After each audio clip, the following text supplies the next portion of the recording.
Hello and welcome to be original talk. दुनिया के एक ऐसे देश की बात जिसने 50 सालों में अपनी तकदीर पलट कर रख दी और आज की डेट में दुनिया के बिलियनियर्स वहां पर मौजूद हैं और वो एक ऐसा देश है जिसको आज़ाद हुए ही सिर्फ 50 साल हुए हैं।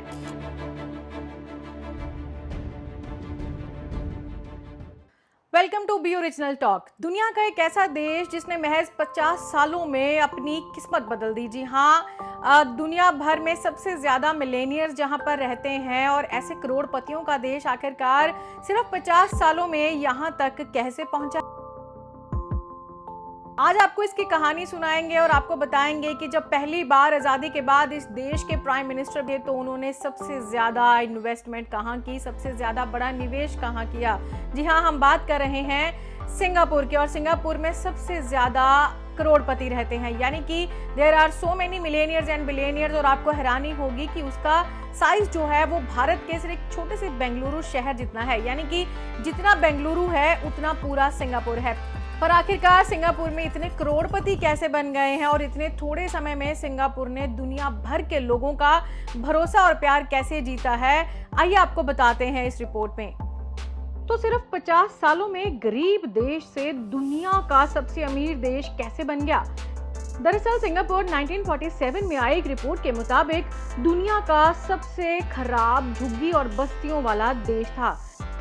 Even know one can think कि कभी ये देश सिर्फ इतने से समय में वर्ल्ड की रिचेस्ट कंट्री बन जाएगा।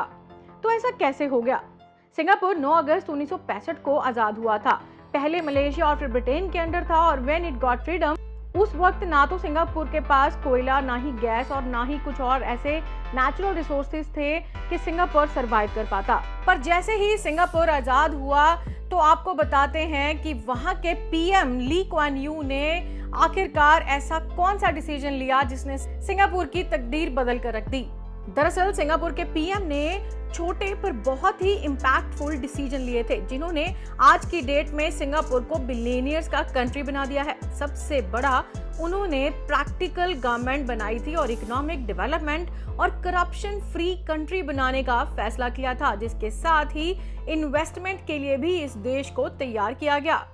सिंगापुर के डेवलपमेंट की बात करेंगे तो आजादी के बाद जो सबसे बड़ा निवेश था वो सिंगापुर ने अपनी एजुकेशन पर किया था, यानी कि अपने लोगों को पढ़ाया। और इतनी अच्छी वर्क फोर्स जब सिंगापुर में तैयार हुई तो दुनिया भर के लोगों ने, दुनिया भर के कॉर्पोरेट्स ने सिंगापुर में इन्वेस्ट किया और उनके पास आज की डेट में कोई भी ऐसी चीज नहीं है जो सिंगापुर में मौजूद नहीं है। But this is just because of the major decision कि सिंगापुर ने एजुकेशन पर सबसे ज्यादा इन्वेस्ट किया था। सिंगापुर ने कॉर्पोरेट्स के लिए खास तरह से पॉलिसीज बनाई हैं और उसके बाद से जब कॉर्पोरेट्स यहाँ पर आते हैं तो उनको टैलेंटेड वर्क फोर्स भी मिलती है, क्योंकि सबसे ज़्यादा इन्वेस्टमेंट जब आप एजुकेशन पर करेंगे तो आपके पास स्किल्ड लोगों की और वर्कर्स की कमी नहीं होगी। तो कॉर्पोरेट्स जब निवेश करते हैं उस वक्त उनको टैक्स के साथ साथ और भी कई रियायतें जो हैं वो सिंगापुर गवर्नमेंट की तरफ से दी जाती हैं। तो अपने आप ही ना तो वहाँ पर अनएम्प्लॉयमेंट होती है और ना ही बड़े अरबपति वहाँ पर इन्वेस्ट करने से पहले सोचते हैं। बिजनेस के लिए भी सिंगापुर ने बहुत अच्छा माहौल बना कर दिया है। सिंगापुर पर पर्सन और कॉर्पोरेट से भी कम टैक्स लेता है, which pave the best region for foreign investment as well as promotions for businesses and corporates. Singapore की इमिग्रेशन पॉलिसी की बात करें तो वहां पर भी आप आराम से आ सकते हो। यहाँ पर आकर इजीली पढ़ाई करने के साथ साथ आपको और भी कई फैसिलिटीज जो सिंगापुर गवर्नमेंट की तरफ से दी जाती हैं, यानी कि आपको आसानी से जॉब भी मिल जाती है। सिंगापुर इमिग्रेंट्स को भी हेल्थ से लेकर एजुकेशन तक सारी सहूलतें देता है और जब दुनिया भर से प्रोफेशनल्स उनके पास पहुंचते हैं तो they got the best treatments. और इसीलिए आज सिंगापुर में लोग इंडियन से 40% ज्यादा अर्न करते हैं। इंडिया में पर पर्सन इनकम अगर 1,84,000 है तो सिंगापुर में ये 88 लाख है और इसी की वजह से सिंगापुर का हर 6th पर्सन करोड़पति है। जी हाँ, हर छठा शख्स वहां पर करोड़पति है और दुनिया के अमीर देशों में आता है सिंगापुर। आपको ये भी फैक्ट बता दें कि Singapore is the only country in the world जिसकी टोटल पॉपुलेशन से भी ज्यादा टूरिस्ट वहां पर आते रहते हैं, यानी कि दुनिया का इकलौता ऐसा देश है।